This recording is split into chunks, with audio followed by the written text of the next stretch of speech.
The Todd Shapiro Show. Canada Laughs, SiriusXM 168.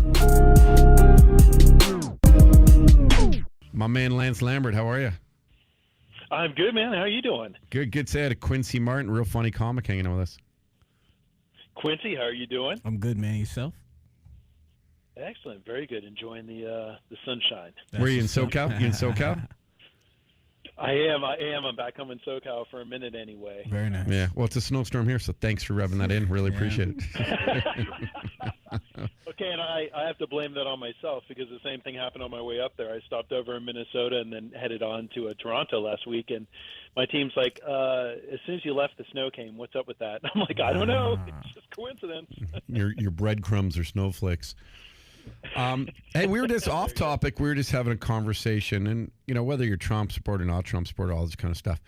We were just talking about, do people, a little off topic of cannabis too, and we'll talk about that. By the way, Boveda are 2A humidity control packs, keeping all that stuff fresh. But do we sometimes not give our governments enough credit just for, like, especially in Canada and America compared to a lot of other countries in the world, for really keeping, law and order and things moving? I think that's a good point because we look at what's going on in other countries, and as you know, Todd, with my travels, I go all over the world, and there are some countries where it's very much more so a dictatorship, and there aren't those checks and balances that a Commonwealth like Canada or the U.S. have. So I think we are very fortunate to have things like Congress and Senate or parliaments or whatever the case may be to kind of keep an even keel at the top, so to speak. I mean, that's definitely what keeps us moving on, right? Well, and the really interesting part is, you think about how many people still obviously want to come to Canada or America because that's, where they'll get a better life. And we're seeing that, with these caravans and everything, of course, and for you guys in America. And yet, everyone who's already in these countries is finding something that really freak out about every day. So I'm like, and the reason why I'm having this conversation is in my mindset, because I've been a little down lately. And I'm trying to reprogram myself to be positive for the new year, like this resolution stuff, but like trying to look at the good of things. Philanthropy. We all got to give back more. Yeah. Yeah, very true. I think and it was interesting on the, on the show last week, because that's exactly what we kind of got into, or we dabbled a little bit, right? Todd was talking about positivity and just having that right energy you put out in the universe. And again, I mean, without getting just like politics, religion, and money, I think are the three things you don't talk about on the first date, right? But they're such big topics that our lives revolve around. But if you're religious or not, or if you have more of a spiritual side or not, I still think it's been proven that. I mean, if you put that positive energy out, you get it in return. And I have friends, I have family that, aren't always the most positive. They're typically a bit more negative, and it really reflects into the rest of their life. So I do agree with you. It's interesting, even those that are more so enabled and live in very free countries, in my opinion, compared to some, like the countries of Canada and the U.S., to your point, it's like just find every little thing. It's like, no, there's bigger problems out there. There's people who can't find clean water. There's people who are dealing with rampant crime. And, I mean, there's just other places that you could be in a far worse position than where we are. Very true. Good. I like that. Yeah. I'm just trying to talk to people, like, whether you're a Trump supporter or not Trump supporter or whatever. It's like, maybe just don't complain about Trump today. Maybe the funny thing is about Trump support. People who are so anti-Trump is that they complain about everything and blame everything on Trump, and that's a conversation I just can't have. Oh yeah, they'll order breakfast and their eggs will come cold, and that's Trump. I didn't get napkins in the bag. What the fuck did Trump do to this country? You know what I mean? Like, and it's like they're upset about the caravans. They're like, yeah, there's a caravan happening because of Trump, and I'm like, wait a minute. There is no entitlement to go to anybody's country. Okay, there's a process and you have to do it. Just relax. You know what I mean? Like, it's always trying to find anything they can to blame on Trump. And it's like, man, like, what do you expect? So you mean to tell me you have absolutely no problem with people just flying into Canada, no paperwork, nothing, and they're just staying here, working here, and they're taking way less wages than you are, to a point where you get fired, and it's perfectly fine with you. You're just going to say, yeah, that's fine. I have no problem with anything. Not true. You know what I'm saying? And even a lot of the stuff that Trump's doing now is a lot of the stuff that happened when Obama was in office.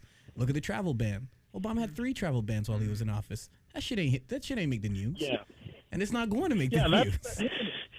It's funny you mentioned Obama because I don't know if it made it up to you guys. It was maybe a bit of a viral thing to a certain extent, but that's something that happened during Obama's terms was you would see oftentimes in social, hashtag thanks Obama, blah, blah, blah, thanks Obama. And of course, there's more of the right wing, right? So now you have the left wing, that same thing, like thanks Trump or failed Trump or whatever. But to your point, a lot of it is. I mean, a lot of it carries over. You can't do just like, Rome wasn't built in a day. It's the same thing with what goes on in our government. So there's a lot of things, to your point, that were already instilled or that were set up to come into fruition during this term. Now, there's other things. I mean, I think as far as Obama, just my opinion, I'm bipartisan, so I very much respect both sides. I like Ronald Reagan, but I also like JFK, and I also like Clinton. I'm all over. But, the one thing with Obama, I mean, he did a lot. Nobody had an easy job going in there. And so the things that he did, the only thing that disappointed me, I have to say, about that time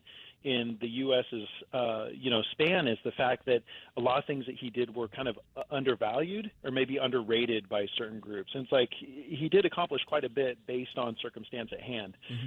So that was my whole position of, okay, make America great again. We got out of a recession. It took almost 10 years, 8 to 10 years, but we got out of a recession. And I think that's what really made America great again was being able to come out, the phoenix out of the flames. So AKA bailout. What happened? Isn't it nice? The richest people in the world course. fuck everything up and they're like, okay, we'll just give you all your money back and restart. Yeah, but now, for example, with Trump raising the tariffs, I mean, that's actually a really good thing for America to raise the tariffs to have the things coming in from other countries. He's trying to make it that if you have a factory, you have a business, or you want to build it, you have to do it here in America. And it'll cost way less. It'll create more jobs. Unemployment is black unemployment is down, the lowest it's ever been in, I think it's like over 45 years or something like that. These things are changing. Yeah. You know what I mean? They're not going to make the news though. What's going to make the news is Trump's tweet towards some reporter. You know what I mean? Hey, let me ask you a question. You guys at Boveda, on a very serious note, you're out of Minneapolis, right? Yes, headquartered in Minnetonka, Minnesota. And then do you deal with all your suppliers and everything? Are you purely sort of like U.S. based, like, from packaging to design to all that kind of stuff? No, awesome question. We are very much U.S. based. So obviously the headquarters being in Minnesota, our manufacturing is done in Wisconsin. A vast majority of our product is U.S. sourced. The only thing it isn't, there is one element to our formula that we source from France, just because, quite honestly, that's the largest country that sources that specific element. If not for that, yet everything, but all of our marketing, all of our promotion, everything is all based. You must take great pride in that. Element is like the secret ingredient. You know that? You remember like on The Simpsons when they had the flaming moe and nobody knew it? That's what he just said. He just said that Boveda has the flaming moe of his product. And I just as a side note, Bilal pulled it up. Black unemployment falls to the lowest level since 1972. Did I not say 45 years? Is that not what I said?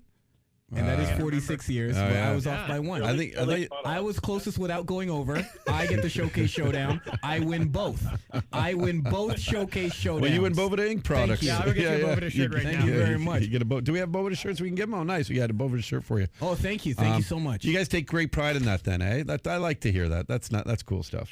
Yeah. Yeah, we put it on every pouch. You probably see our sachets that we have, and that's exactly what it says. It's made in the USA.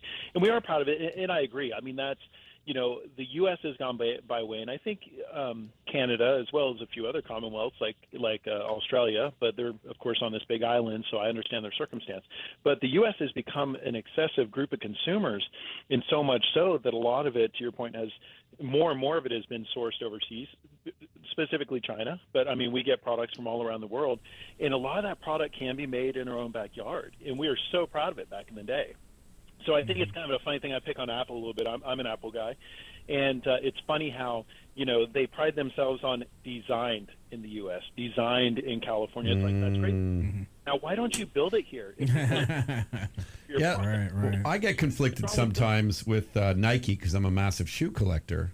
And I do like Nike, and the stock does well and everything. And and then you see they do these shoes, they say equality on them and all, like, these great messages. And it's like, well, wait a second here. You're like hiring, laborers for next to nothing, and I'm guessing here. I'm glad you brought that up. I'm glad you brought that up. Because it feels a bit hypocritical. I don't want to get too deep here, but it does. It feels hypocritical. But you remember now, Michael Moore had that, he had that documentary about how certain companies, they were just kind of picking up and going overseas because they can have their call centers, they can have their factories, they can have all these things overseas, and they put a lot of people out of jobs, right? And then here comes Trump raising the tariffs on these things, right? So that he could prevent it from happening to some degree. Quinn, you're making this real political. I'm like a political person, aren't I? You just couldn't wait to get on the show today. You're like enough. I've never been so political. Enough talking to people on the subway. I'm gonna let this shit out today. Yeah, that's it. But then he raises these tariffs in order to create the jobs right here in America, and then Michael Moore is trashing him for doing that too. And it's like, well, wait a minute, you can't have it both ways. You know what I mean? He's trying to prevent somebody from being at work one day and the next day going to work and they're like, hey, just so you know, company's in Sweden now. Say goodnight. Trump's actually I've never been a Michael Moore fan. I've never been because he just pushes his own agenda. A little bit of a bully in that sense. Yeah, he pushes his own agenda, though. Yeah, he does. Right. He's a bit extreme. He's also a multi-fucking-millionaire. I always love when these multi-fucking-millionaires talk about other people that are doing the wrong. Well, if you really want to make a difference, give everything back you have. You're also a millionaire. Yeah. And I'm a millionaire. Yeah, tell my line of credit that. Okay. Yeah. Too much. Oh shit, dude. So, did you see? Do you follow the pot stocks at all? Do I do quite a bit. Matter of fact, I was just reading an article in MedMen. They were the coveted unicorn of our industry, and so I was just reading a recent article in MedMen because they're going back to the well for another round. I think for $120 million on this one, and they came in a bit short of what they had hoped for, but a lot of money had pulled out. There was a lot of things going on, both domestic and internationally, so the market did have a little bit of a flux right when they were going for that latest round. But I think it's a good example of, they're the Apple Store of cannabis, and they're doing a great thing. But even some of the largest companies, and not just alone MedMen, you have Tilray and Aurora and Cannabis. Well, Afria just had a massive. Did you see what happened to Afria today? Went back 30%. There was like a short article. Yeah. There's an article about saying whether it's inflammatory or not. But I was like, it's wild, man. It's wild what's going on there. It is.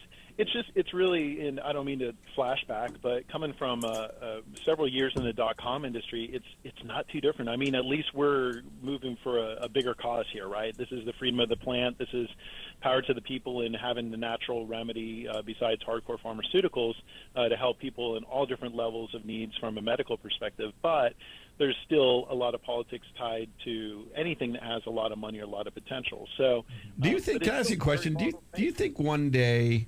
Like, how will it be for growers one day in lands such as like Colombia and Mexico, where you can truly just based on weather patterns, you can grow even where you are, I guess, in Southern California, like, is it interesting to see all these big companies with their big grow ops, so to speak, now, and as laws lax across the globe, I started to think about this. Like, is that going to mean maybe less chance for these companies to actually thrive because it would be so much cheaper and cost efficient to grow marijuana in a place like Mexico? Import it, yeah. Yeah.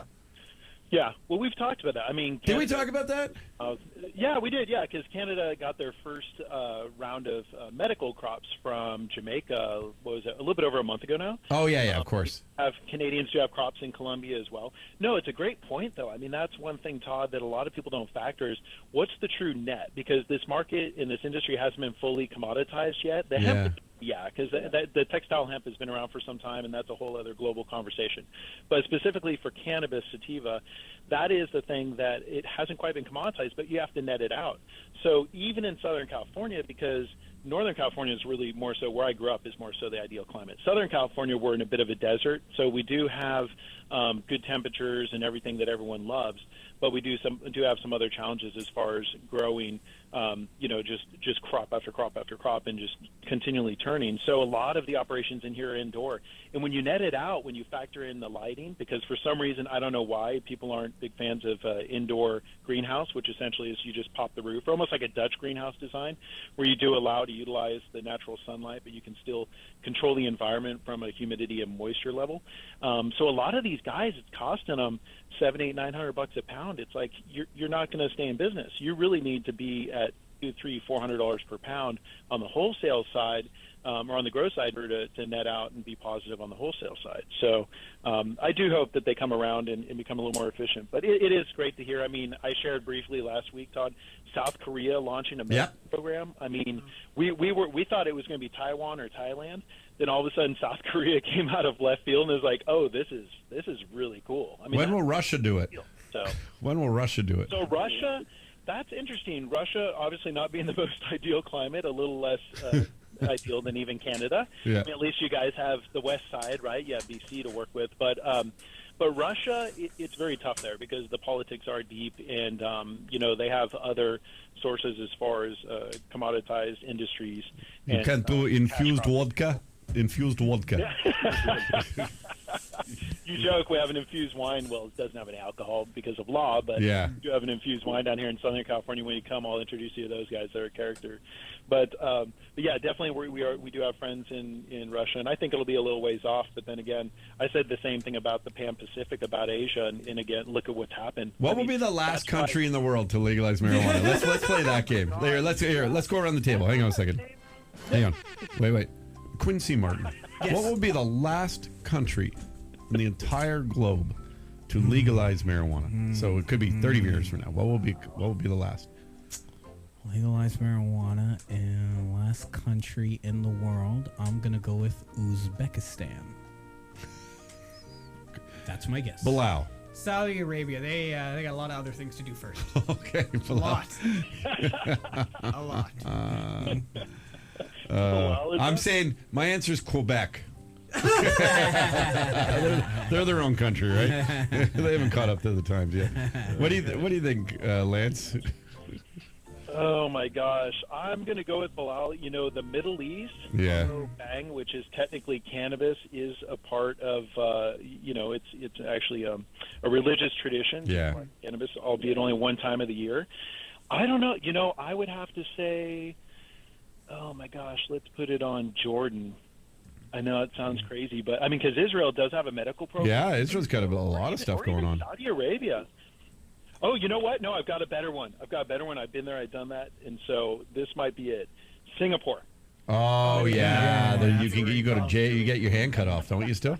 I'm serious. Yeah. Oh my God! No, it's capital punishment. Yeah.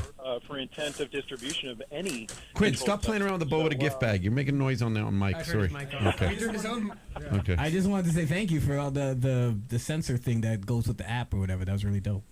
Oh, dude, yeah, that is. I kept playing with it with the bag. I apologize. It's all your fault. You're giving the gifts. What do you want me to say? Lance, before we go, did you have anything else that you wanted? Were there any show notes today, or? No, just the last big event of the year for us is Emerald Cup in Northern California. So this is, I would say, by far the most coveted cannabis cup of the year. So it's up in Santa Rosa, which is what we call the gateway to the Emerald Triangle. So we'll be there the week. Let's see, it'll be next week. Actually, it's the 15th and 16th. So that's the last show. A little more on the business to consumer side, but we get to catch up with a lot of our grower friends at that show too. So that's what we have going. And then we'll be at the Maui Cannabis Convention, or I will, in Hawaii the first week in January. Come on. Nice. What's so cool, man? I know. Horrible time of year, I know. Oh, dude, you're so lucky. I want to quit radio and just work under. Can I be your executive assistant and just travel around with you? I want to live in California. I want to go to Maui. I'm done from Canada. I believe he's an equal opportunity employer, and I'm also applying for very the much same position. By the way, Quinn's black, in case you didn't know. No. And I think he's already figured out I do celebrate diversity being from San Francisco. Thank you. Thank you very much. There's a little favoritism. I might have to take him over you. Thank you. Thank you very much. Thank you.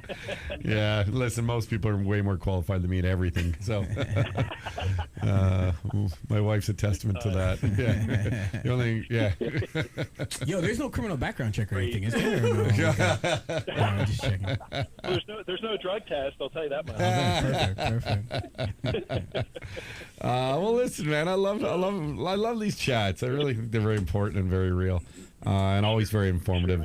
Lance Lambert, you can follow him at 805 Lance, and we always put up these videos later on YouTube if you want to check them out. And appreciate you chilling with us today, my friend. For sure, man. And again, it was great getting to hang out with you guys live last week, and look forward to doing that in another few months. But yeah, we'll talk again next week.